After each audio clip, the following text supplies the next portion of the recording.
Kenapa Allah tidak mengutus malaikat saja untuk memberi petunjuk kepada manusia? Kenapa harus lewat manusia? Begini, dahulu ada seorang lelaki bernama Zahir, seorang lelaki desa yang fisiknya pendek, wajahnya pun tak tampan. Zahir datang ke kota untuk berjualan di pasar. Ketika sedang menawarkan dagangannya, tiba-tiba ada seseorang yang memeluknya erat dari belakang. Zahir pun kaget dan berteriak, "Siapa ini? Lepaskan aku!" Penduduk pasar pun terkejut, semua mata tertuju pada Zahir. Namun ketika Zahir menoleh ke belakang, ternyata yang memeluknya adalah Rasulullah. Betapa bahagianya hati Zahir saat itu, hingga ia justru enggan melepaskan tangan Rasulullah. Lalu Rasulullah bercanda dan berseru kepada penduduk pasar, "Wahai manusia, siapa yang mau membeli budak ini?" Orang-orang pun tertawa mendengar candaan Rasulullah. Zahir pun menjawab dengan rendah hati, "Ya Rasulullah, kalau saya dijual, pasti murah sekali. Siapa yang mau membeli saya?" Namun Rasulullah tersenyum lembut dan bersabda, "Tidak Zahir, di sisi Allah engkau sangat mahal dan begitu berharga. Lihatlah, inilah akhlak manusia terbaik yang diutus Allah sebagai rahmat bagi seluruh alam." Bagaimana mungkin seorang pemimpin tertinggi umat manusia mau merangkul orang yang dianggap rendah oleh masyarakat? Itulah sebabnya Allah mengutus manusia sebagai Rasul. Karena malaikat tidak bisa merasakan perihnya hidup, tidak bisa memahami luka hati dan penderitaan manusia. Tapi Rasulullah, beliau merasakan lapar, beliau merasakan kesedihan, beliau merasakan kehilangan, dan beliau memahami bagaimana sakitnya menjadi orang yang dianggap rendah oleh manusia. Karena itulah,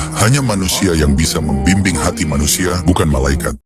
Kenapa Allah tidak mengutus malaikat saja untuk memberi petunjuk kepada manusia? Kenapa harus lewat manusia? Begini, dahulu ada seorang lelaki bernama Zahir, seorang lelaki desa yang fisiknya pendek, wajahnya pun tak tampan. Zahir datang ke kota untuk berjualan di pasar. Ketika sedang menawarkan dagangannya, tiba-tiba ada seseorang yang memeluknya erat dari belakang. Zahir pun kaget dan berteriak, "Siapa ini? Lepaskan aku!" Penduduk pasar pun terkejut, semua mata tertuju pada Zahir. Namun ketika Zahir menoleh ke belakang, ternyata yang memeluknya adalah Rasulullah. Betapa bahagianya hati Zahir saat itu, hingga ia justru enggan melepaskan tangan Rasulullah. Lalu Rasulullah bercanda dan berseru kepada penduduk pasar, "Wahai manusia, siapa yang mau membeli budak ini?" Orang-orang pun tertawa mendengar candaan Rasulullah. Zahir pun menjawab dengan rendah hati, "Ya Rasulullah, kalau saya dijual, pasti murah sekali. Siapa yang mau membeli saya?" Namun Rasulullah tersenyum lembut dan bersabda, "Tidak Zahir, di sisi Allah engkau sangat mahal dan begitu berharga. Lihatlah, inilah akhlak manusia